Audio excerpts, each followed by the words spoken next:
sesalkan hidupku, betapa juga nasibku,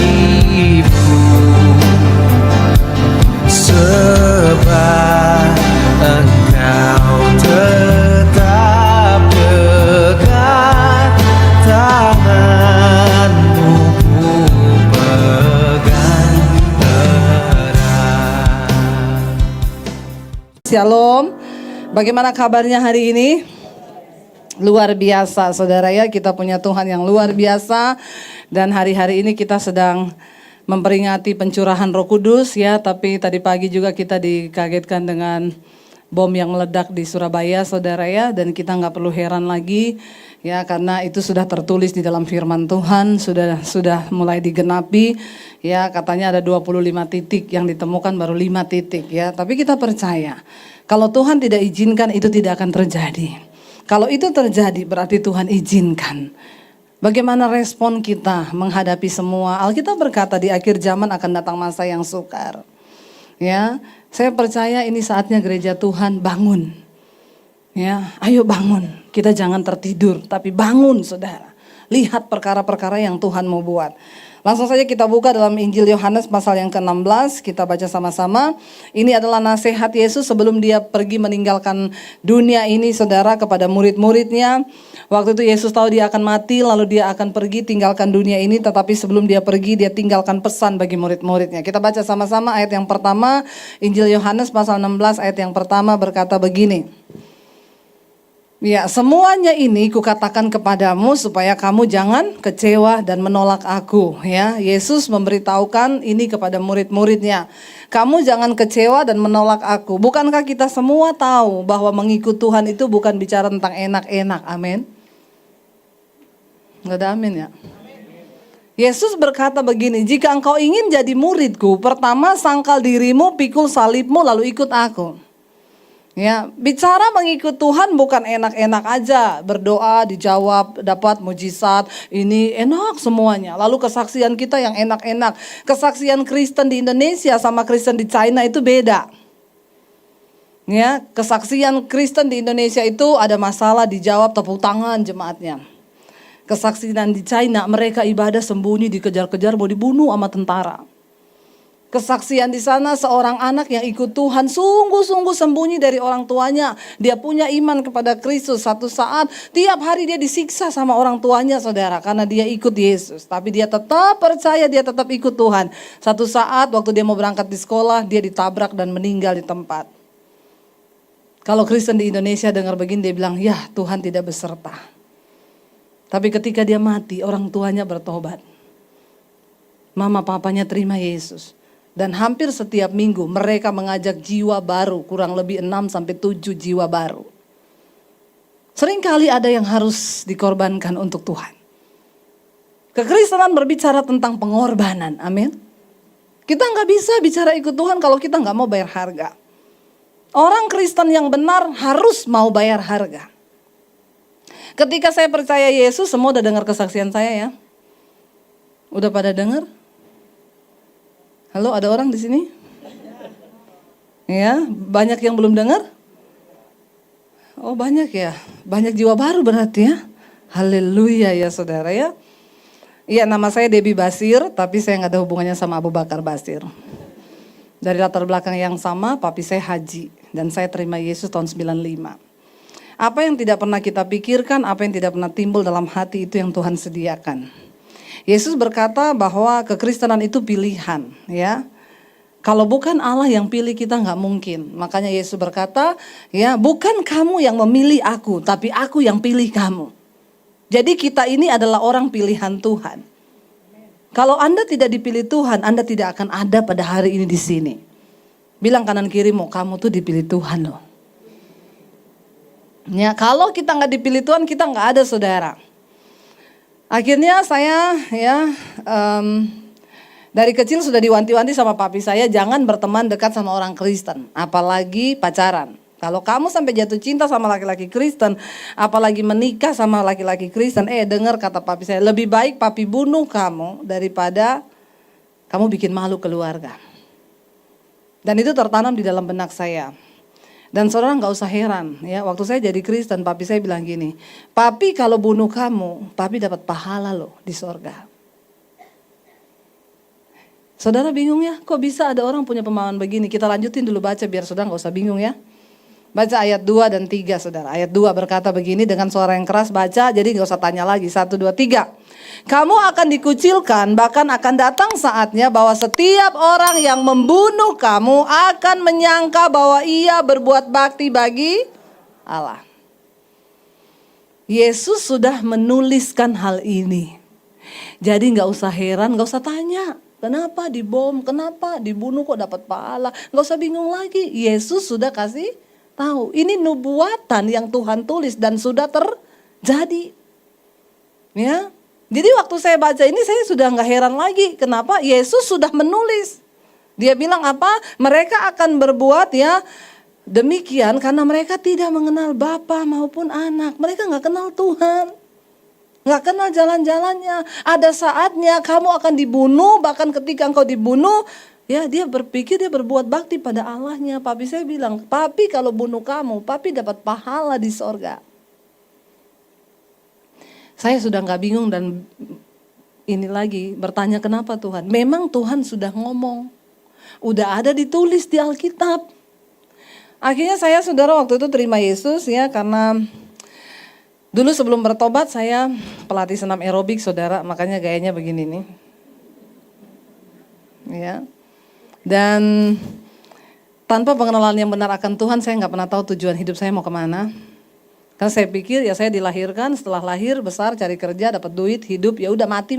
Cuman itu pikiran saya. Saya nggak pernah tahu bahwa Tuhan itu punya rencana bagi saya di dunia ini dan juga saudara katakan. Ya, Tuhan punya rencana bagi kita di dunia ini. Bilang kanan kirimu, Tuhan tuh punya rencana atas hidupmu. Ya, benar saudara, Tuhan tuh punya rencana. Lalu apa rencana Tuhan itu? Lalu saya nggak ngerti, akhirnya saya tertekan di dalam keluarga karena papi saya tuh galak banget, tiap hari main pukul. Saya kalau dipukul saudara sampai biru-biru badan saya merayap minta ampun nggak diampuni.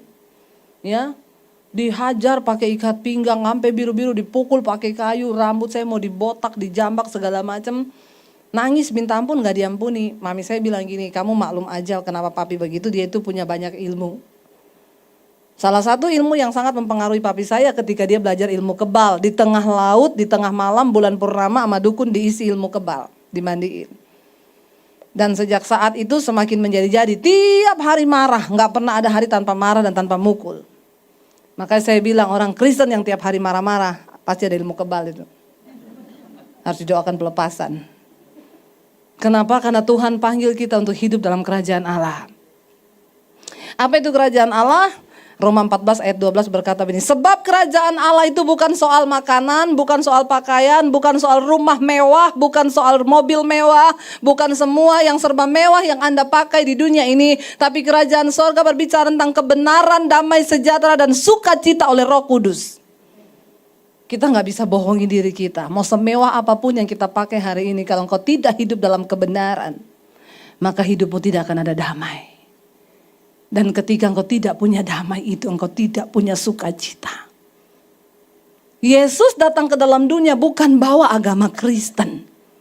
Saudara, jangan bangga ketika engkau cuma jadi Kristen. Karena bukan orang Kristen yang masuk surga, amin. Yesus gak pernah berkata kalau kamu jadi Kristen kamu pasti masuk surga. Gak ada ayatnya. Dia bahkan berkata tidak semua, bukan karena sebab bukan semua orang yang berseru padaku Tuhan, Tuhan yang akan masuk dalam kerajaan Allah. Tapi mereka yang melakukan kehendak Bapa di sorga. Kalau Yesus berkata ayat itu bukan setiap orang yang berseru padaku Tuhan, Tuhan. Siapa yang menyebut Yesus itu Tuhan? Agama apa coba? Agama apa yang menyebut Yesus Tuhan? Saya tuh bingung ya, di sini ada orang atau pura-pura nggak tahu atau gengsi atau apa? Jawablah saudara kalau ditanyain sama pendeta, amin.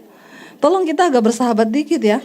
Atau saudara kaget lihat saya kok datang marah-marah. Enggak, memang saya ini begini loh. Saya nggak ngajak berantem. Ya, saudara yang menyebut Yesus Tuhan tuh agama apa? Nah gitu dong. Biar cepat khotbahnya, amin. Saudara nggak jawab kita nggak selesai loh. Saudara hanya agama Kristen yang menyebut Yesus Tuhan. Berarti ayat ini ditulis buat siapa? Orang Kristen. Bukan setiap orang yang berseru padaku Tuhan, Tuhan akan masuk dalam kerajaan sorga. Tapi mereka yang melakukan kehendak Bapa. Yesus datang ke dunia bukan bawa agama Kristen. Tidak ada satupun agama yang bisa menyelamatkan orang, termasuk agama Kristen. Jadi jangan bangga kalau KTP saudara tulisannya Kristen. Ya, kalau hanya KTP-mu yang Kristen, maka ketika sangkakala akhir zaman berbunyi, dompet saudara terbuka, KTP saudara terangkat naik ke surga. Lalu saudara bingung, loh kok cuma KTP? Malaikat bilang, iya karena yang Kristen hanya KTP-mu. Lalu kita tertinggal. Ya, jangan saudara. Yesus datang ke dunia bukan bawa agama Kristen, lalu Yesus datang bawa apa? Bawa kerajaan Allah. Amin. Roma 14 ayat 17, sebab kerajaan Allah bukan soal makanan, minuman, pakaian, tapi soal kebenaran, damai, sejahtera, dan sukacita. Anda tidak bisa menipu diri. Walaupun Anda hidup dalam kemewahan, kalau engkau tidak hidup dalam kerajaan sorga, engkau rugi di dunia ini. Hello? Ya? Benar nggak saudara? Mau semewah apapun kita pakai tas 500 juta. Kalau dalam rumah tangga ribut terus suami istri tiap hari omong kosong. Setan bersorak-sorai lihat hidup kita. Ya, kalau dalam rumah tangga kita tidak ada kebenaran apalagi damai dan sukacita, maka itu semua dibangun dengan kepalsuan. Dan Anda jauh dari kerajaan Allah. Kenapa Yesus harus datang ke dalam dunia ini? Saya harus memulai dari awal lagi karena banyak orang Kristen nggak tahu. Ini saudara bisa pakai sebagai metode untuk penginjilan kepada orang-orang yang belum terima Yesus.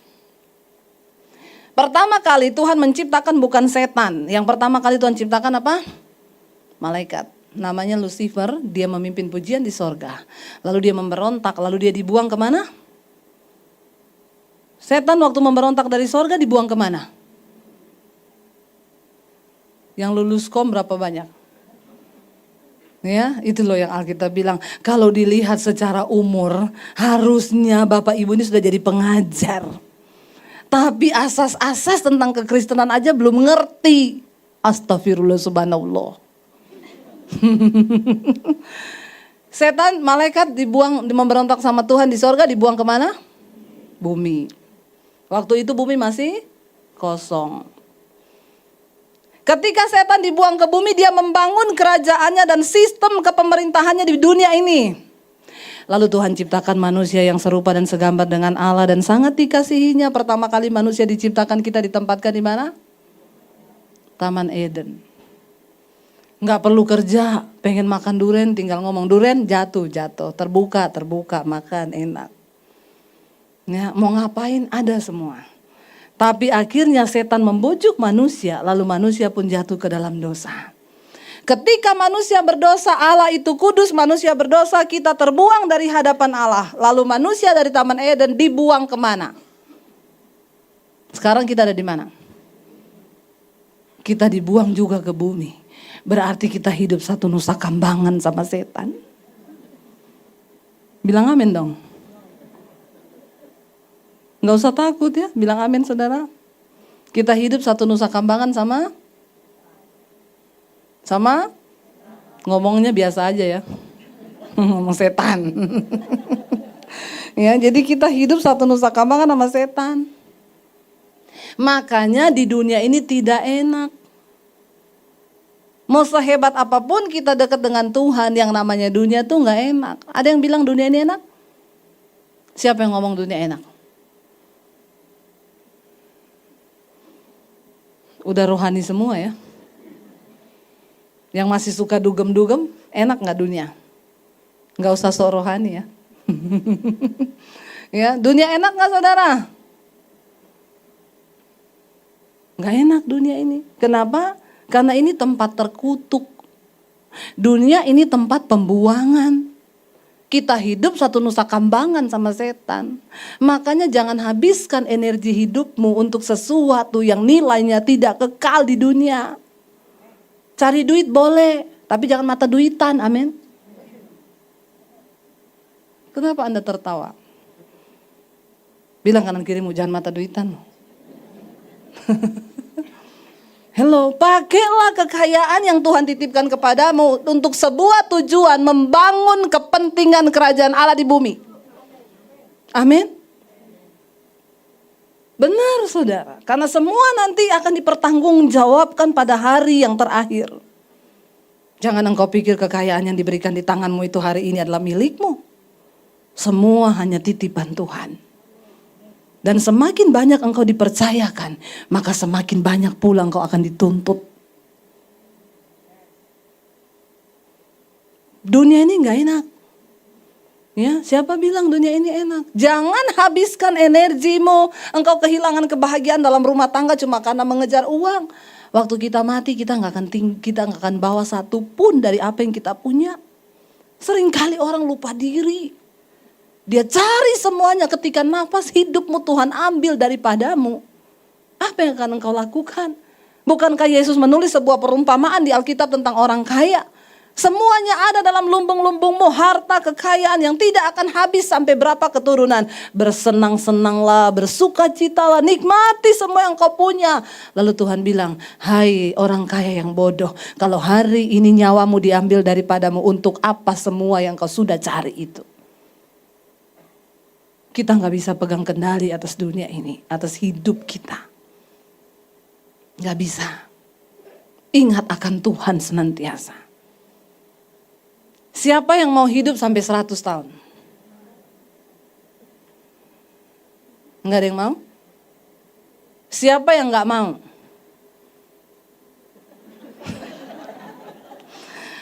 Saya mau tanya lagi ya, harus ada yang angkat tangan. Gak ada angkat tangan, awas loh ya. Yang mau hidup sampai 100 tahun angkat tangan. Nggak ada. Yang tidak mau sampai 100 tahun angkat tangan. Yang bingung angkat kaki. Yang tidak mau sampai 100 tahun, saya mau tanya, kenapa nggak mau sampai 100 tahun Ibu? Hah? Menderita, ya, sakit tulangnya, ya, lututnya sakit, udah nggak bisa jalan. Belum lagi pikun, mau ke dapur tembus ke teras. Ya, mau ke teras masuk garasi. Ya, pikun, istrinya tetangga dipikir istrinya dia. Kalau itu pura-pura pikun. Enggak usah pura-pura pikun ya, bapak-bapak. Ya. Saudara nggak mau sampai 100 tahun karena sakit, menderita. Tetap aja alasannya egois ya. Kalau dikasih sehat, tulangnya sehat, semua sehat, gak ada sakit, banyak duit, mau gak 100 tahun?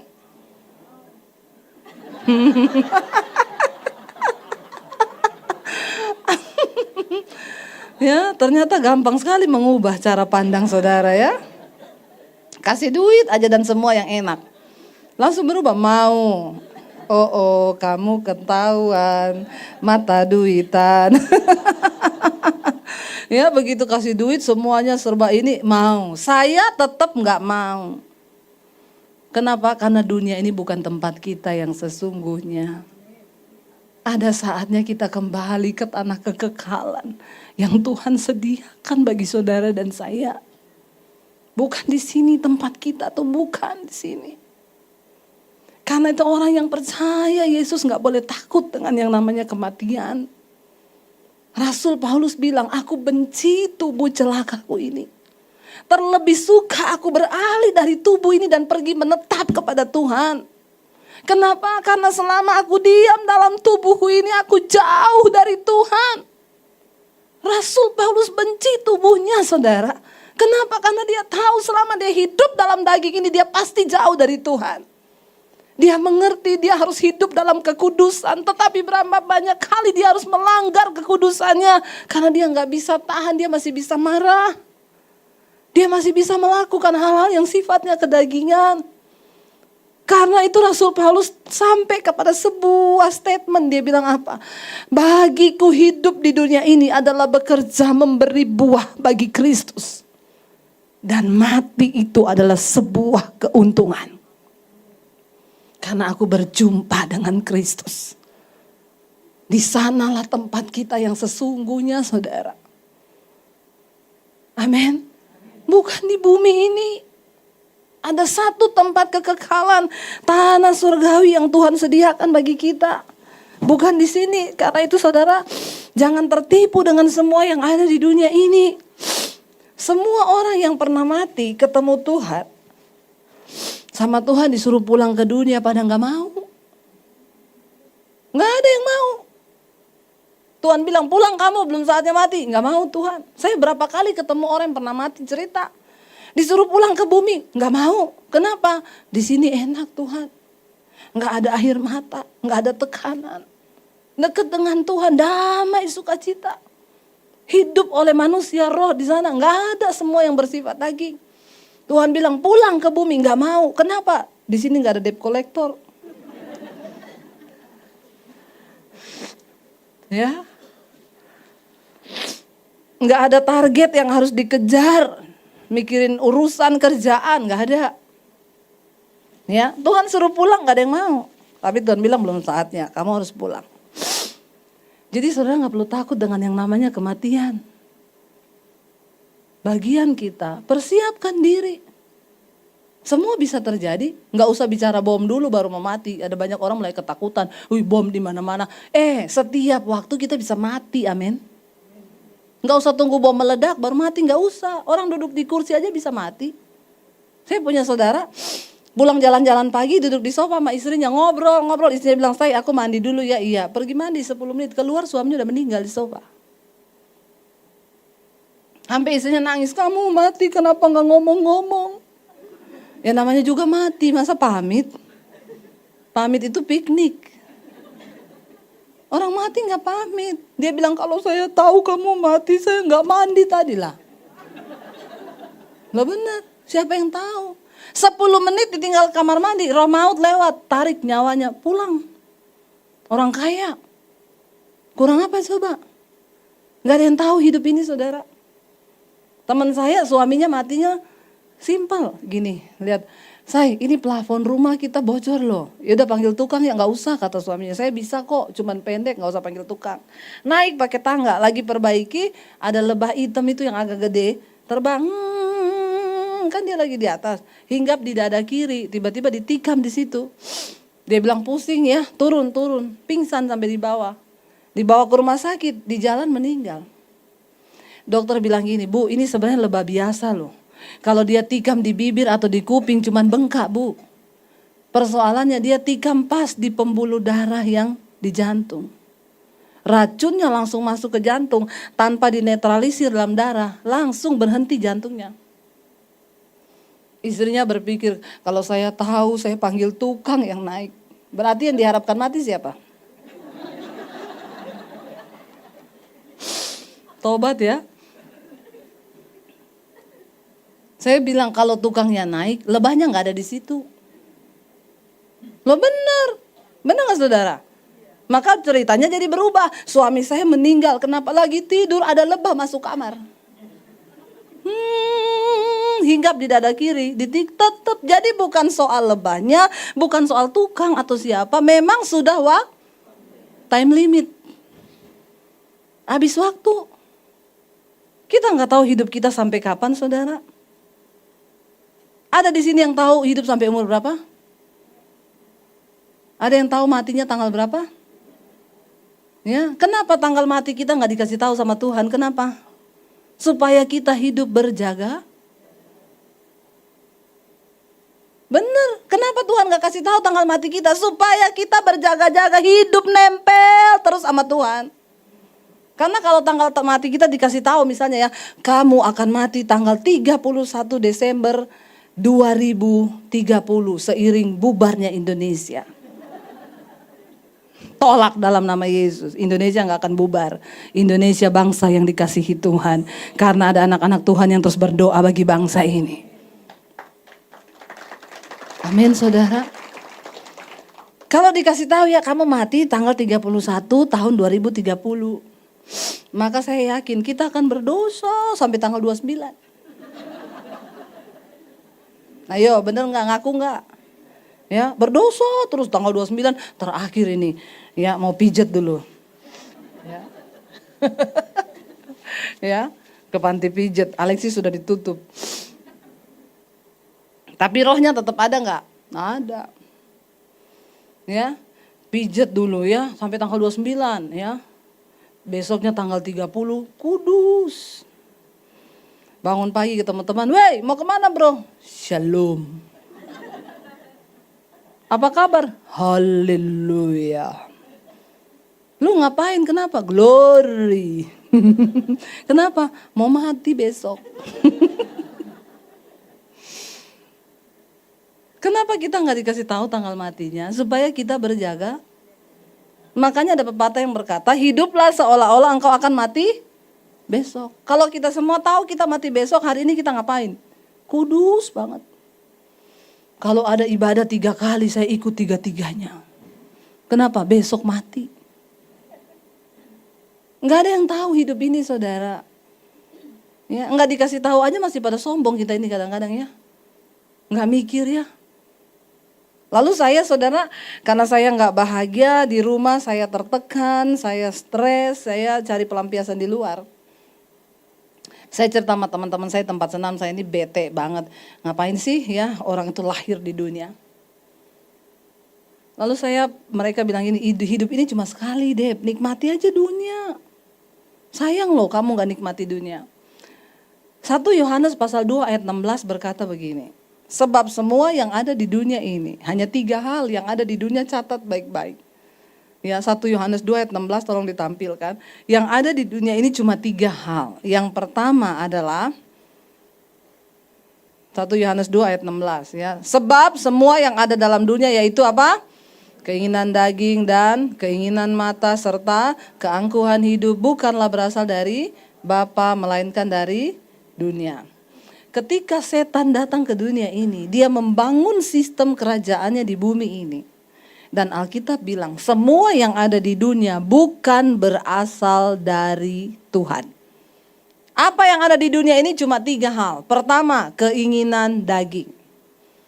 Apa itu keinginan daging? Galatia 5 bilang, percabulan, kenajisan, hawa nafsu, nafsu jahat, iri hati, kebencian, dendam, amarah, keserakahan, dan rupa-rupa kejahatan ada dalam daging kita. Dan barang siapa yang hidup menurut daging, maka dia akan mati binasa. Tetapi jika oleh roh engkau mematikan perbuatan dagingmu, maka kamu akan hidup, kata firman Tuhan. Amin, saudara. Yang pertama ada keinginan daging. Semua punya daging gak? Ingat ya, dagingmu itu punya keinginan. Ya, makanya agak dikurang-kurangi berat badannya. Enggak. Ya, mau gendut, mau kurus, tetap sama yang namanya keinginan daging ya.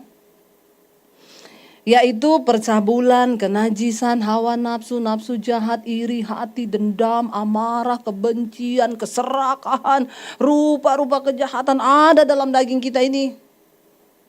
Saudara, setan zaman dulu sama setan zaman sekarang beda. Ya, setan zaman dulu tuh pocongan, kuntilanak, genderuwo. Zaman sekarang udah gak muncul setan begituan. Kenapa gak muncul? Udah kalah pamor. Manusia udah gak takut. Ya, film horor laku keras. Sampai setan gondok. Mereka kok gak takut lagi sama kita ya. Film kuntilanak ditonton. Film setan ditonton. Bejubel penontonnya antri. Mau beli tiket. Sampai setan geleng-geleng kepala. Makanya setan udah gak muncul dalam hal yang begituan lagi. Ya, setan-setan zaman dulu sembunyi di gedung-gedung tua, di pabrik tua. Sembunyi ngumpet. Didatangi loh sama produser sama kameramen. Datang ke gedung tua ngapa? Cari setan mau di syuting. Ambil setan stres. Kata setan gini, memang sudah akhir zaman ya. Kenapa kata temannya? Lihat ya, bukan kita yang ganggu manusia, manusia yang ganggu kita. Sekarang semua manusia kesetanan loh. Ambil setan protes sama Tuhan, saya gak mau jadi setan lagi Tuhan. Kenapa? Manusia lebih setan dari setan. Ya. Setan mau dibikin film, sutradara datang, ngumpet setan loh. Kata setan, saya nggak mau jadi bintang film. Cari aja yang lain. Akhirnya orang kerasukan di syuting. Ya, setan stres. Kata setan, tidak ada tempat aman lagi bagi kita di dunia ini. Nah, karena setan udah stres, dia tahu udah makin zaman, dia berinovasi. Setan zaman now. Setan zaman now tidak lagi menakutkan, ya, kuntilanak, pocongan, udah enggak. Kata kuntilanak gini, aku sama orang Kristen lebih kudus aku. Bajuku panjang sampai di bawah, bolongannya satu tok di belakang. Orang Kristen zaman now dia bilang, udah bajunya pendek, bolong di mana-mana. Jadi kata kuntilanak, Eke bingung, yang setan Eke apa ye? Halo bapak-bapak, banyak kuntilanak akhir zaman. Ya, banyak pelakor zaman now. Ada seorang ibu cerita sama saya, Bu, suami saya selingkuh, Bu. Terus ibu tahu waktu saya ketahuan dia selingkuh, Bu, itu pelakornya, Bu. Teror saya tiap hari. Jadi perempuan-perempuan zaman now itu memang mereka membidik bapak-bapak. Makanya cowok-cowok sekarang banyak berondong tuh gak laku-laku. Kenapa? Dia gak mau nikah sama berondong. Dia bilang gini, kita cari bapak-bapak. Karena sudah berkepribadian. Dia bilang bapak-bapak itu lebih punya hati, harta dan properti. Ya, kalau berondong itu katanya nikah ya sama berondong, cicilannya panjang. Ntar nikah baru mau nyicil rumah. Berapa tahun baru selesai cicilan rumah, belum beli mobil. Lama. Bapak-bapak itu benar-benar punya hati. Jadi bapak-bapak hati-hati ya. Karena Anda punya hati. Harta dan properti. Bentar saya mau difoto nih. Biar nanti jadinya nggak gini. Kan jelek banget sudah. Enggak ya. Jadi ya punya hati. Makanya sekarang berondong nggak laku. Dan lebih gilanya lagi pelakor zaman now saudara. Dia begitu dapat suami orang, yang dia cari nomor satu nomor telepon istrinya loh. Memang beda ini pelakor zaman now, vitaminnya kenceng nih. Nggak tahu dia minumnya apa ya. Ya, sampai dia punya antibody itu luar biasa loh. Zaman dulu perempuan selingkuh sama suami orang takut setengah mati kalau ketahuan. Sembunyi, kalau sekarang enggak. Dia teror istrinya. Kemarin ada berita di TV, seorang pelakor melabrak istri tua. Gila enggak? Dia datang ke rumah, dia labrak, suruh cerai loh. Memang setan ini gisinya lebih tinggi akhir zaman ya. Sampai heboh bermanifestasinya luar biasa loh. Dia bilang gini, ibu suami saya selingkuh bu. Dia beliin apartemen tuh cewek di Surabaya bu. Terus ibu tahu itu cewek tiap hari SMS saya. Lu gak tahu diri ya. Suamimu itu udah gak cinta sama lu. Putusin aja, cerai. Lu emang gak tahu diri ya. Dia tuh lebih cinta sama aku. Tapi dulu dia bilang waktu saya belum bertobat, saya terpengaruh bu. Tapi sekarang saya udah bertobat bu. Jadi saya balas dia, Tuhan Yesus memberkatimu. Tapi sakit loh. Makanya saudara, sekarang ini keluarga-keluarga digoncang habiskan sama setan. Kita harus kuat dalam rumah tangga suami istri. Kenapa? Ketika suami istri hancur, anak-anakmu hancur. Cucumu juga kena kutuk. Amin. Ingat apa yang kau tabur hari ini, itu akan dituai oleh keturunanmu. Ya, itu ada kutuk turun-temurun yang akan kena saudara. Semua perbuatan dosa yang kau hidupin. Makanya nomor satu suami istri hidup dalam keterbukaan. Handphone gak usah pakai password, amin.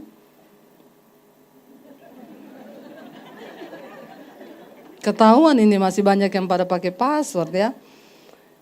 Kalaupun pakai password suami istri harus saling tahu. Gak apa-apa tuker-tukeran, ada loh. Orang Kristen suami istri gak boleh istrinya pegang HP suaminya, gak boleh. Ini harus dibaptis ulang. Dan kita rendam agak lama. 5 menit gitu. Dia buka mata langsung di rumah Bapa di sorga. Langsung masuk sorga. Daripada hidup lagi terus bikin ulah lagi. Bener loh bapak-bapak, jangan ya. Jangan simpan-simpan HP. Nggak apa-apa, saya sama suami kadang tuker-tukeran loh. Itu kan kenapa istri ada di sampingmu. Istri itu teman pewaris kerajaan Allah. Dia akan jadi penolong dan juga satpam buatmu. Amin bapak-bapak. Ya, demikian juga istri-istri, kita terbuka sama suami kita. Kalau ada yang ganggu, bapak-bapak kasih tahu sama istrimu. Ya, perempuan-perempuan zaman now menyamar jadi sales credit card, nanti telepon, terus nanti ajak kencan. Ya, terus nanya, "Pak, udah makan belum?" Bilang, "Udah, istri saya masak nasi goreng pedes banget. Kayak sambel." Hati-hati loh saudara ya, jangan ditutup-tutupin. Makanya satu kali ada bapak-bapak, dia bilang sama istrinya gini, saya mau bikin kopi nih, gula di mana? Kata istrinya, itu loh di botol ya ada tulisannya garam. Nah kok bisa gula ditulis garam? Biar gak ketahuan semut. Terus suaminya kan bingung, loh kok bisa gitu? Kata dia, kan kayak kamu Pak, HP-mu Wanti, lu tulis Wanto. Hello. Jadi kalau HP-nya bunyi, istrinya tanya, siapa itu yang telepon? Pak Wanto. Padahal waktu diangkat, halo. Bertobat. Yang benar begitu nggak usah angkat tangan bapak-bapak ya. Di rumah saja bertobat. Lo benar nggak saudara? Ya, akhirnya saya nikmati dunia, keinginan daging yang pertama. Percabulan, kenajisan, saya ke diskotik, ya, saya dugem, saya lakukan semua hal, saya bersinah. Itu yang setan taruh dalam diri kita. Lalu Alkitab bilang di dunia ini yang kedua yang ada itu keinginan mata. Mata manusia itu ada puasnya enggak? Halo? Mata kita ini ada puasnya enggak? Enggak ada puasnya manusia itu, ya. Dikasih motor pengen, kasih mobil pengen, kapal ya, jadi juragan kapal. Kasih kapal pengen helikopter ya. Dikasih rumah tadinya kontrakan cuma 1 petak, pengen punya rumah sendiri. Kasih rumah 1 pengen 10. Udah punya rumah 10, beli tanah di mana-mana. Udah punya kapling di mana-mana, ya. Punya hotel, punya villa, ya. Udah punya rumah di sorga belum? Udah punya kapling di sorga? Jangan lupa ya saudara, jangan cuma beli kapling di bumi ya. Nanti di sana kita harus ada kapling loh. Jangan cuma kaya di bumi, tapi engkau melarat di hadapan Tuhan. Lalu dikasih ini, tetap nggak ada puasnya manusia itu. Pengen mata kita tuh pengen terus. Berapa banyak yang udah menikah di sini? Ya, yang sudah menikah. Bapak yang pakai baju hitam deh. Nah, sudah menikah ya Pak? Itu istrinya ya Pak? Menurut Bapak istrinya cantik nggak? Cantik ya? Yang lebih cantik dari istrinya ada nggak? Hah? Mama.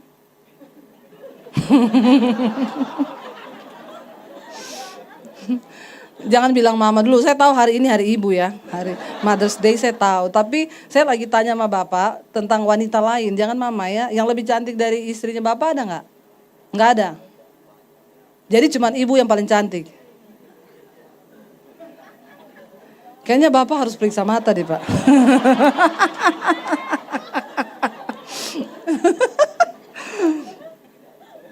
Ya mirip sama suami saya saudara. Kalau saya tanya saya, menurut kamu saya cantik gak? Cantik, cantik banget. Yang lebih cantik dari saya ada? Gak ada. Kamu paling cantik seluruh dunia. Saya bilang pret. Kenapa saya bilang pret?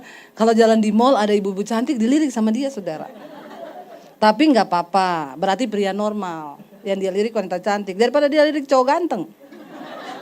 Bahaya, cucok. Ya. Jadi dia tanya sama saya, menurut kamu saya ganteng banget. Yang lebih ganteng dari saya ada nggak? Banyak. Loh bener. Tapi di antara semua yang ganteng itu, kamu yang terbaik buat saya. Amin ya Pak ya. Yang cantik banyak ya Pak. Ngaku aja Pak. Jangan takut dicubit istri, ya. Itu kan lebih baik jujur walaupun menyakitkan. Ya, mata itu nggak pernah ada puasnya. Ibu-ibu yang beli tas baru, survei membuktikan itu keinginanmu cuma bertahan 90 hari. 3 bulan engkau punya tas baru, buktikan. Abis itu engkau udah bosen. Lihat yang baru pengen lagi, bener nggak? Tingkat kepuasan manusia 3 bulan pertama beli mobil, dielus terus itu mobil. Nanti udah 3 bulan berikutnya udah gak ada, pengen lagi, lihat lagi yang baru, pengen lagi yang baru. Tapi hati-hati, Tuhan bilang, jangan engkau memuaskan semua keinginan tubuhmu untuk engkau turuti semua keinginannya. Keinginan daging itu bahaya. keinginan mata. Yang terakhir yang ada di dunia adalah keangkuhan hidup, yaitu kesombongan. Siapa yang gak sombong? Ampuni ya, sombong semua di sini ya. Ada orang bilang gini, itu bu mentang-mentang kaya sombong sekali bu. Orang kaya sombong ya biasa, miskin sombong aja banyak. Bener gak saudara? Enggak kaya, enggak miskin, semua orang punya bakat sombong. Tapi Tuhan menentang orang yang sombong. Mau kaya mau miskin kita semua ini sama, cuma tercipta dari tanah. Mati nanti balik kembali jadi tanah. Tapi kalau hidupmu terlalu banyak masalah, saya curiga Anda dicipta dari tanah sengketa. Harus didoakan pelepasan itu. Ya. Jadi saudara nggak boleh sombong. Yang ada di dunia ini yang ketiga adalah keinginan, kesombongan, keangkuhan hidup. Cuma 3 ini yang ada di dunia. Maka jangan mau lama-lama di dunia. Amin.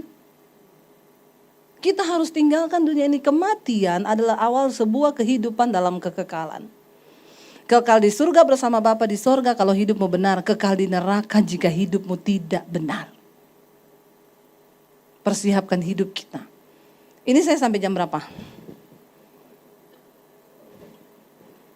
Udah habis waktu ya Bu? Belum ya? Sampai jam berapa Pak? Ya. Jadi saudara, ya, harusnya kita selesai jam 12 ya. Tapi saya khotbahnya sampai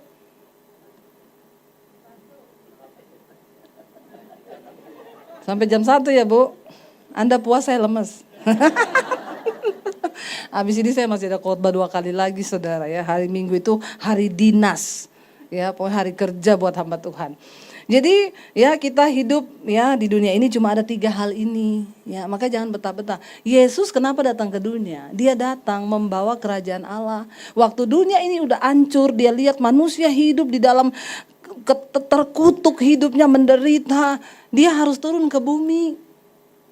Saya nginjilin satu bapak sopir Grab. Saya suka kemana-mana tuh naik Grab saudara. Kenapa? Ketemu banyak orang. Kita bisa nginjil. Saya pesan Grab yang ambil namanya Muhammad. Waduh, Muhammad. Ya udahlah. Dia datang. Ibu Debbie Basir, iya. Pak Muhammad, iya. Naik Bu, naik. Pakai kopiah putih. Gantungan di mobilnya tasbih. Pak ini lagi apa rame-rame tuh Pak di radio tuh Pak. Dia kan putar radio. Ini Bu, Setia Novanto itu loh Bu. Oh, yang ditabrak tiang listrik ya? Iya gini-gini. Oh ya udah. Terus dia bilang gini, tapi ibu jangan salah loh. Itu Setia Novanto itu kan istrinya satu suku sama ibu. Loh emang bapak tahu saya suku apa? Ibu Chinese kan? Haleluya saudara ya. Saya ada tampang Chinese kah? Ya kalau buka kacamata kayaknya cipit ya. Saya bilang bukan Pak. Ya saya ini asli dari Sulawesi. Terus dia bilang gini, oh kalau gitu ibu pribumi dong. Bukan Pak, saya peribulan. Ya, saya bilang Bapak jangan ngomong-ngomong pribumi. Semua orang yang lahir di Indonesia, mau orang Arab, orang mana, orang Sunda, orang mana, orang Chinese, kalau dia udah punya akte lahir di Indonesia itu artinya Pak NKRI harga mati. Amin. Kita kan naik Grab ketemu orang kan. Ya, ketemu orang Kristen itu sekarang kan eksklusif, ketemu sesama Kristen, makan sesama Kristen, di mobil sesama Kristen. Terus kita kapan nginjil? Garam kumpul sama garam, nanti jadi gudang garam. Darah tinggi semua, marah-marah berantem, pecah. Jangan, ya keluar beritakan Injil, amin. Biar nggak ketinggian garamnya. Jadi dia bilang gini, oh berarti Bu pribumi ya? Enggak, saya. Oh ya udah Bu, berarti ibu Muslim. Lihat saudara, yang diomongin kalau nggak pribumi bawa agama. Ini orang kategori kebanyakan micin. Ya, jadi gagal fokus. Dia lagi nyetir gini, berarti ibu Muslim ya? Saya bilang dulu Pak, tiba-tiba dia ngerem, cit. Dulu, berarti ibu sekarang apa? Pak, lihat ke depan nanti nabrak. Santai aja Pak, biasa aja. Lalu dia bilang, loh dulu berarti ibu sekarang apa? Ya sekarang saya ke gereja. Wah ibu murtad dia jadi Kristen. Ya terserah Bapak sebut saya apa, saya nggak marah kok. Bapak bilang saya juga murtad, saya nggak marah. Tapi saya nggak mau Bapak sebut saya Kristen. Ibu kenapa pindah Kristen? Jangan sebut saya pindah Kristen Pak. Kenapa? Karena nggak semua orang Kristen masuk surga. Makanya buat kami itu agama itu tidak bisa menyelamatkan. Makanya kita nggak pernah bela agama Pak. Apalagi sampai berjilid-jilid. Nggak usah. Ya karena buat kami bukan agama yang menyelamatkan. Nah terus maksudnya ibu mau disebut apa? Saya lebih senang kalau Bapak sebut saya pengikut Kristus. Oh iya, karena kalau pengikut Kristus itu pasti sorga. Ya kalau cuman Kristen belum tentu. Lalu ibu cerita dong kenapa ya ibu bisa beralih jadi, yaitu tadi ibu bilang pengikut Kristus. Ya, saya bilang kalau saya cerita lama loh Pak, mudah-mudahan macet ya. Ya, karena kalau nggak macet gantung nanti, nggak selesai. Terus dia bilang gini, kayaknya kita masuk tol di depan Gatot Subroto macet tuh Bu, boleh tuh Bu. Jadi sengaja cari rute macet ya Pak ya, biar selesai ceritanya. Lalu dia bilang gini, Bu, kenapa kami menyebut orang Kristen itu kafir? Karena dalam surat Al-Ikhlas dengan jelas dikatakan lam yalid wa lam yulad wa lam yatul wal kufuwan ahad. Yang artinya bahwa Allah itu tidak beranak dan tidak diperanakan. Iya Pak, saya setuju. Setuju sekali. Kenapa? Karena Yesus itu tidak diperanakan secara manusia. Dia nggak lahir dari persetubuhan antara laki-laki dan perempuan. Di dalam surat Al-Maryam dikatakan bahwa sesungguhnya Isa Al-Masih dikandung dalam kandungannya Maryam oleh Rohulullah, yaitu Roh Allah. Dan dia adalah kalimatullah, firman Allah yang menjelma menjadi manusia. Jadi dia tidak diperanakan secara benih manusia, tapi dia adalah benih ilahi yang dititip dalam kandungannya Maryam. Dia bilang menarik ini Bu. Tapi tolong Bapak garis bawahi, saya tidak mengkristenisasi Bapak. Jadi kalau Bapak rekam ini rekaman silakan Bapak rekam. Saya nggak mengkristenisasi Bapak loh. Karena udah ada pendeta yang dipenjara kan saudara. Kemarin diputus 6 tahun penjara, dia nginjilin supir Grab.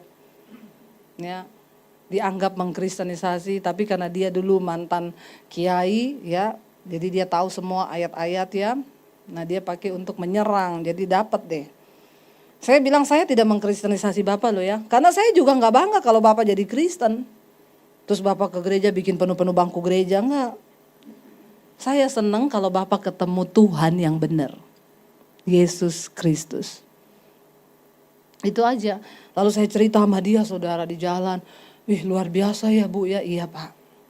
Kalau Bapak mati nanti Bapak yakin gak ke surga? Ya, semoga semua mogol dan gagal. Ya, semoga. Jadi, ya sudah saya bersaksi sama dia, saudara. Yesus Kristus itu anak Allah yang turun. Kenapa dia harus datang ke bumi Pak? Karena dia datang membawa kerajaan Allah. Dia pengen kasih tahu sama manusia, ini loh jalan yang benar, ini kehidupan yang benar. Kerajaan Allah itu apa? Kebenaran, damai, sejahtera dan sukacita. Itu aja. Itu yang manusia butuhkan, bukan yang lain. Orang punya harta banyak juga kalau hidupnya nggak damai ngapain coba saudara? Ya, saya konselingin ibu-ibu tuh. Tasnya aja 500 juta. Kalau ke gereja sama suami gandeng tangan. Duduk di bangku nomor 2. Begitu saya disuruh ke rumahnya, saya masuk rumahnya. Aduh Bu, rumahnya kayak surga di bumi ya. Bagus banget rumahnya. Terus saya bilang gini, Ibu pasti bahagia banget ya Bu. Ya, ke gereja bareng sama suami. Dia bilang, Ibu Debbie saya mau bilang sama Ibu, kami sudah 6 tahun pisah ranjang. Kita gak tidur bareng Bu.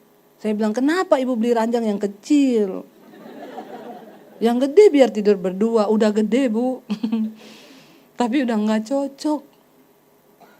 Tapi kami gak bercerai hanya untuk demi nama baik. Tuhan ditipu demi nama baik. Saya tanya, loh ibu kalau ke gereja sama suami tuh gandeng tangan, saya pikir itu ibu akur-akur aja. Itu hanya sandiwara. Ternyata di gereja banyak pemain. Ya, cuma tidak terekspos di TV. Ya, kalau ke gereja berantem di mobil suami istri, mau dekat ke Menara Sampurna, dan dekat gereja, hapus air matamu. Istrinya dikasih tisu. Nanti pulang gereja kita lanjutkan.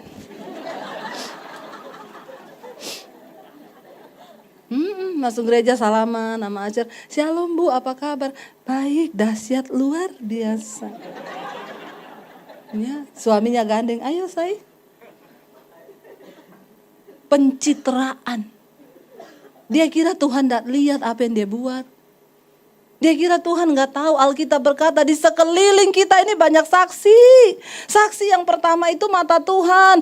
Setiap hari mata Tuhan menjelajah ke seluruh bumi melihat orang baik dan orang jahat. Itu kata firman Tuhan. Semua rekaman hidupmu ada di CCTV-nya Tuhan. Nggak ada satu pun yang tersembunyi. Bahkan Alkitab berkata satu saat nanti kita semua akan berdiri di hadapan tahta pengadilan Kristus. Di situ akan dibuka semua secara terang-terangan. Bahkan apapun yang terselubung di dalam hati manusia itu akan diungkap. Jadi ingat loh, semua rekaman hidup kita ada di CCTV-nya Tuhan. Ada tuh kemarin kan beredar di WhatsApp dibagiin itu ya. Orang yang takut CCTV lebih daripada Tuhan.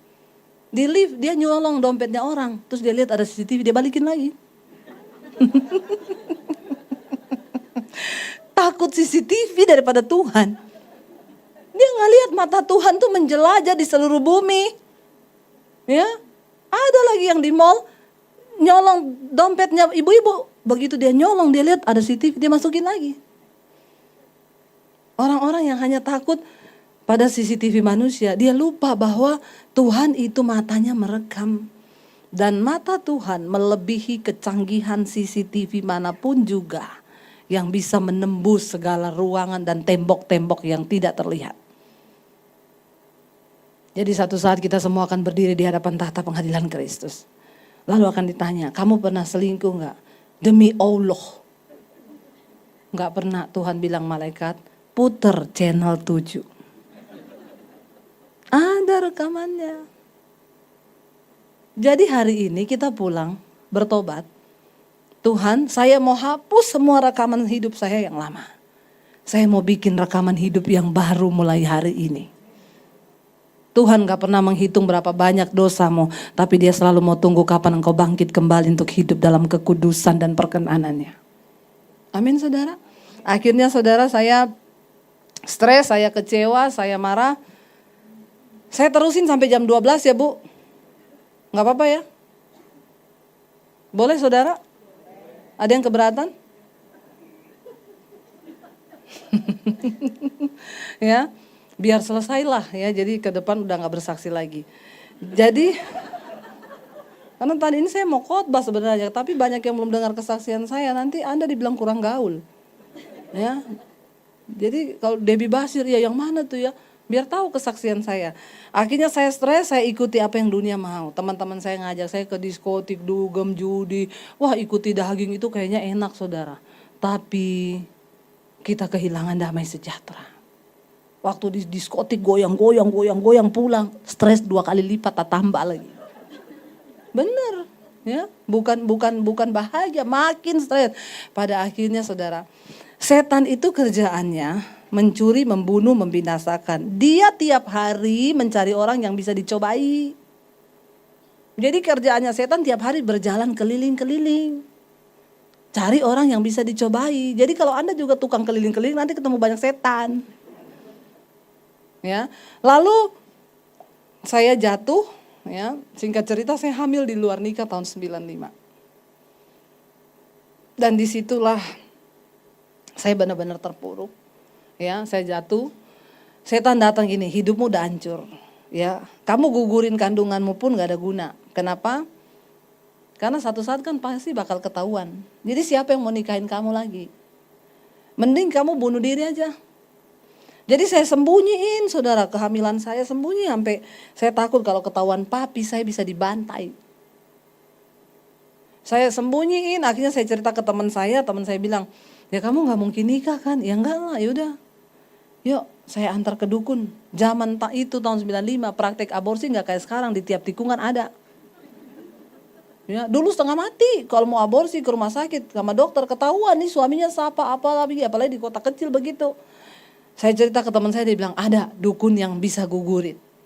Pinter, sering dia. Ayo kita cari. Saya dibawa, tapi dukunnya mau didatangi kalau malam. Rumahnya di pinggir pantai. Angin sepoi-sepoi. Horor. Rumahnya gubuk bambu, dukunnya keluar dari gubuk, nenek-nenek tua rambut putih panjang kayak mak lampir. Coba saudara masuk dalam cerita saya.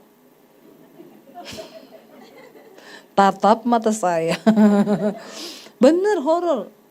Saya masuk, dia pegang perut saya, dia bilang gini, ini sudah kegedean. Kenapa kamu gak cepat kesini? Tapi kamu benar-benar mau ini dibuang. Iya nek, saya gak mau nikah. Saya baru lulus SMA waktu itu. Oke bisa, tapi kalau udah gede gini kita terpaksa. Tunggu 3 hari lagi kamu balik ke sini. Kenapa 3 hari? Itu malam bulan purnama penuh. Horor kan? Kenapa? Kita akan adakan ritual. Jadi kamu harus bawa syarat-syaratnya. Syaratnya apa nih? Ayam hitam, telur, beras, kelapa. Kayaknya dia mau bikin nasi uduk. Dia suruh saya bawa bahan-bahannya, goblok gak saudara? Jadi saya tanya, kerupuk sekalian gak? Sambal? Bawang goreng? Bodoh ya. Lalu teman saya bilang, balik gak? Enggak. Kenapa gak mau balik? Saya bilang, saya ini memang setan ya. Tapi saya takut sama setan yang beginian. Pakai ritual, bawa kelapa-kelapa, ayam-ayam hitam, enggak. Gini loh, kalau kamu takut ketahuan, nanti saya yang cariin bahan-bahannya, kata teman saya nggak mau. Nanti saya cari cara sendiri, lah terus gimana? Nanti saya cari cara sendiri. Saya lakukan hal-hal yang ekstrim buat ibu hamil. Saya minum obat, saya minum jamu, saya lompat dari atas tembok tinggi ke bawah saudara. Tiap hari nggak bisa gugur juga. Tapi memang ada saatnya Tuhan izinkan kita masuk di dalam lembah kekelaman. Kenapa? Karena sering kali hanya di dalam lembah kekelaman lah kita bisa berjumpa secara pribadi dengan Tuhan. Yang belum masuk saya doakan masuklah di dalam lembah kekelaman. Loh benar, penting, perlu. Jangan cuma yang enak-enak terus. Orang harus berjumpa dengan Tuhan secara pribadi. Supaya imanmu jadi kuat. Karena engkau punya pengalaman berjumpa dengan Yesus. Di dalam lembah kekelaman itu gak ada lagi yang bisa tolong kita saudara. Uangmu gak bisa, ya harapan udah gak ada. Tidak ada satu manusia sehingga engkau merasa benar-benar engkau tidak ada pertolongan dan engkau hanya berurusan dengan Tuhan. Tapi Daud punya iman yang luar biasa. Karena dia sering mengalami Tuhan. Dia punya pengalaman banyak dengan Tuhan, dia bikin lagu. Sekalipun aku dalam lembah kelam, ku tak takut sebab kau besertaku. Amin. Asal Tuhan beserta kita, nggak usah takut. Lalu di situ saya stres, saya mau bunuh diri. Ya, teman saya mati bunuh diri minum baygon. Padahal waktu itu belum ada baygon rasa stroberi. Dia mati, saya pikir waktu dia mati, saya pikir enak itu mati ya. Nggak ada pikiran apa-apa, selesai. Saya pikir kenapa Tuhan tuh ciptakan saya ke dunia. Kalau orang berkata hidup adalah pilihan, maka bagi saya ada 2 hal yang kita gak pernah bisa pilih di hidup ini. Yang pertama lahir. Gak ada seorang pun dari kita yang minta dilahirkan kan? Atau kita gak ada yang ditanyain kan, mau lahir gak? Enggak kan, tiba-tiba kita ada. Di keluarga happy atau brengsek kita gak pernah bisa memilih kita ada di dunia ini. Kita juga gak pernah bisa pilih bentuk muka yang kayak apa. Ada yang hidungnya mancung, ada yang pesek. Ya. Tapi dengar baik-baik, bukan apa yang ada di luar diri kita yang bisa bikin kita bahagia. Ketika hatimu penuh dengan Roh Kudus, ada Yesus, engkau bahagia. Dulu saya sebelum bertobat saudara tiap hari berdiri di depan cermin, kenapa saya diciptakan jelek banget kayak begini?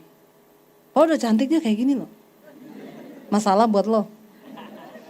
Ya bener. Nggak pernah ada rasa puas. Saya baru sadar ya ketika saya berjumpa Yesus, saya merasa menjadi pribadi yang paling spesial. Dan kalau engkau diciptakan kayak begini ya sudahlah normal ya. Disyukuri aja. Hidung 1, lubang 2 menghadap ke bawah normal. Amin. Kalau lubangnya menghadap ke atas harus operasi. Bukan apa-apa, hujan masuk air. Mati nanti nggak bisa napas. Tapi kalau udah begini disyukuri. Ya, yang kedua yang kita nggak pernah bisa pilih mati tadi. Nggak ada yang tahu tanggal mati. Akhirnya saya stres, saya mau bunuh diri di situ. Ya, ketakutan kalau papi saya tahu. Papi saya punya pedang panjang 1,5 meter di bawah kolong tempat tidur. Tiap hari dia asah itu pedang. Dia kalau berantem sama tetangga saya yang Kristen, dia angkat itu pedang. Dia punya keris, dia punya samurai, dia punya pistol di lemari. Jadi saya tiap hari ketakutan. Ini kalau dia tahu dia tembak kepala saya habis nih. Tapi firman Tuhan berkata begini, aku memberikan kepadamu bukan roh ketakutan, tapi roh yang membangkitkan kekuatan. Ketakutan itu bukan dari Tuhan, saudara. Apa yang Anda takuti hari ini? Takut mati? Berapa banyak yang masih takut mati? Nggak ada ya? Yang sudah siap mati? Nggak ada juga. Ini gimana sih? Ya, Anda siap atau tidak siap? Kalau udah saatnya mati, mati loh. Jadi daripada tidak siap lebih baik siapkan diri. Amin. Ya. Jadi saya waktu itu ketakutan. Takut apa lagi? Takut setan. Ada yang takut setan?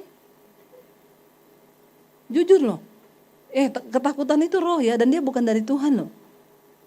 Jangan takut setan, saudara. Amin. Karena setan yang sebenarnya itu bukan yang menampakkan diri, itu bukan. Setan sebenarnya itu yang berkecol di hatimu, yang bikin kau kepahitan, itu setan. Ada pendoa syafaat ngomong, Bu, di rumah saya ada setan loh. Kok ibu bisa tahu? Saya tiap turun ke bawah jam 2 malam mau ambil minum, dia duduk di sofa.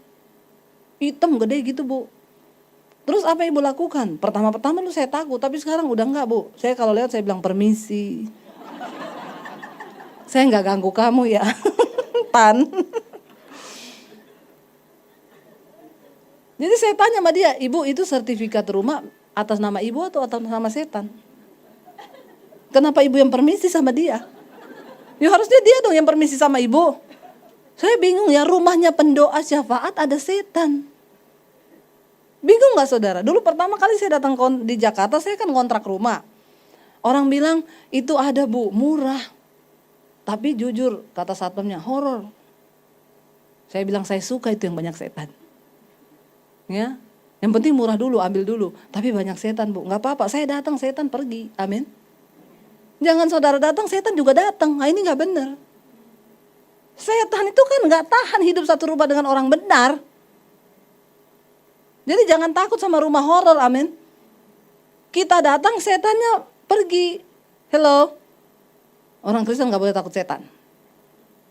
Amin. Ya. Lalu ada orang juga yang takut miskin. Yang ini pasti orang kaya, karena orang miskin udah nggak takut miskin, dia emang udah miskin. Sudah tidak ada lagi yang perlu ditakuti. Jadi bersyukurlah Anda yang miskin. Karena kita tidak punya satu ketakutan yang sangat ditakuti oleh orang kaya, yaitu takut miskin. Yang miskin agak terhibur hari ini ya. Jangan takut saudara ya. Makanya ada orang selingkuh, panggil saya ke apartemennya, Bu, saya ini peliharaan. Cewek cantik banget saudara. Saya kaget, biasanya yang dipelihara kan kucing atau anjing. Ini perempuan cantik dipelihara. Saya bilang, oh iya, Bu, saya dengar ibu khotbah waktu itu, saya pengen bertobat, Bu, saya mau sungguh-sungguh ikuti Yesus. Beneran, benar. Siap miskin gak? Ya gak usah miskin kali, Bu. Ya enggak, kamu mau tobat? Iya, Bu, pengen ikut Yesus sungguh-sungguh. Tapi siap miskin? Ya enggak usah lah, Bu. Masa ikut Yesus harus miskin? Tidak harus miskin, tapi siap miskin. Loh kenapa begitu? Lah kan nanti kalau kamu tobat, kamu kembali ini semua yang dikasih sama peliharaan itu. Ini kan apartemen punyanya dia kan? Iya, balikin. Gitu ya. Itu mobil Mercy terbaru punyanya siapa? Punya dia juga, balikin. Ya, ngeri saudara. Ini temannya Syahrini, maju cantik, mundur cantik. Saya nggak tahu kalau kepleset masih cantik nggak ya?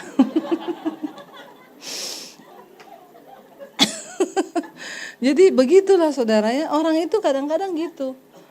Kita ini sampai di satu titik di mana nggak ada lagi yang bisa kita pertahankan. Ya, itu baru benar-benar ikut Yesus.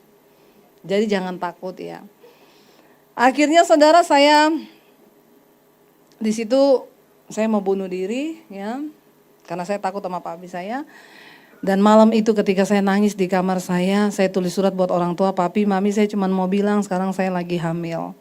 Saya nggak tahu mau ngomong apa, tapi kalau saya mati tolong ampuni dosa saya. Ini yang terbaik bagi saya. Lalu malam itu saya nangis, saya cuma bilang ini, Tuhan, sebelum aku mati, aku tahu ada Tuhan di dunia ini, tapi siapa Engkau?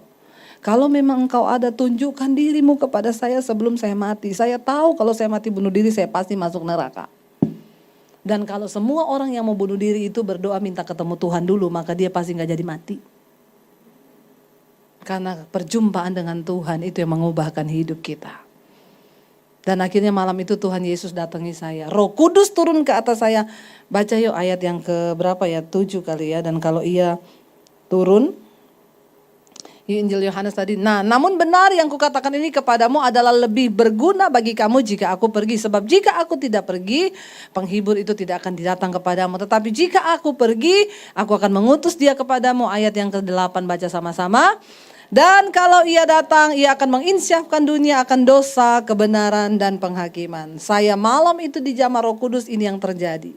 Saya diinsyafkan akan dosa, kebenaran, dan penghakiman. Tidak ada satu pendeta hebat pun yang bisa bikin orang bertobat selain kuasa Roh Kudus. Waktu saya minta Tuhan tunjukkan dirinya, Roh Kudus dikirim. Makanya Yesus bilang, lebih berguna bagi kamu jika aku pergi. Sebab jika aku tidak pergi, roh itu gak datang. Tapi kalau aku pergi, aku kirim dia bagi dunia ini. Lalu saudara, saya di jamaah, saya nangis minta ampun bertobat. Yang tadinya saya merasa benar dengan semua pemikiran saya. Bahkan saya tuduh Tuhan jahat, kurang kerjaan. Engkau ciptakan saya ke dunia, ngapain engkau lahirkan saya? Dasar engkau Tuhan gak ada kerjaan. Orang stres, Tuhan pun disalahin. Mendekati gila. Tapi ketika Roh Kudus masuk, makanya saya bilang, siapa yang bisa mengubah paradigma? Bunuh orang dianggap berbuat bakti pada Allah. Siapa yang bisa ngubah? Cuma Roh Kudus. Saulus yang tadinya seorang teroris, dia bunuh orang Kristen di jamaah Roh Kudus. Dia beralih, benar-benar berbalik 180 derajat. Memberitakan Injil, bahkan rela mati bagi Injil Kristus. Siapa yang ubah? Roh Kudus. Kita minta lawatan Roh Kudus, saudara. Sejak hari itu saya terima Yesus, lalu hidup saya diubahkan. Tapi tantangan mulai datang. Saya diancam mau dibunuh sama keluarga saya. Dan tahun 96 saya diusir dari rumah. Papi saya bilang, kamu pergi dari rumah, jangan bawa satupun ijazahmu. Saya mau lihat Yesus kasih makan kamu seperti apa. Dengan air mata saya keluar, tinggalkan keluarga saya. Mami saya nangis, Debbie kamu nanti mau makan apa? Tunggu mami sama papi mati baru jadi Kristen. Saya bilang, kelamaan mam. Bukan apa-apa, saya bilang mami gak ngerti apa yang saya alami. Tuhan tuh jamah saya mam. Roh Kudus tuh jamah saya, mami gak bisa ngerti dengan apapun. Saya juga gak mau seperti ini mam. Sudah dianiaya lama, setahun saya mempertahankan iman saya loh. Kamu keluar dari rumah ini, kata papi saya. Jangan bawa satupun ijazahmu karena saya yang sekolahin kamu. Saya melihat Yesus kasih makan kamu seperti apa. Dari kota Poso saya ke kota Palu 7 jam perjalanan. Gak bawa apa-apa. Saya tinggal di kos-kosannya sepupu saya yang dulu juga dari Muslim. Dia terima Yesus. Untuk bisa dapat makan di situ setiap hari kalau mereka udah berangkat kuliah. Saya cuci baju, saya nyapu, saya nyetrika, saya ngepel, saya masak untuk bisa dapat makan. Kadang cuci baju satu ember gede nggak pakai mesin loh, pakai tangan. Nyuci sambil air mata saya jatuh. Iblis bilang, goblok banget kamu jadi Kristen, jadi pembantu. Pulang ke rumahmu, bajumu dicuciin di sana. Saya nangis bilang gini, Tuhan, hidupku bukan aku lagi, tapi Yesus yang hidup di dalamku. Karena aku telah ditebus dan hargaku lunas dibayar. Bahkan aku tidak punya hak atas hidupku lagi Tuhan. Terserah Tuhan. Saya bilang sama setan, aku telah ditebus dan hargaku lunas dibayar. apapun tidak akan bisa membuat saya lagi meninggalkan Yesus.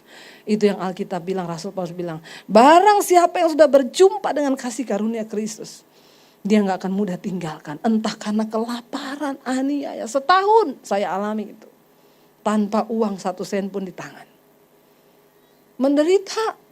Setiap hari masuk dalam proses. Rasul Paulus bilang, karena Yesus setiap hari kami berada dalam bahaya maut. Aku dipenjara karam kapal, aku didera, aku hampir mati. Semua karena nama Yesus. Hari-hari ini kita pergumulannya karena apa? Ada di antara kita yang masih mau mati karena nama Yesus? Kita kan hari-hari ini pergumulannya cuma yang alay-alay, bener gak? Gak bisa bayar cicilan. Alay gak? Banget.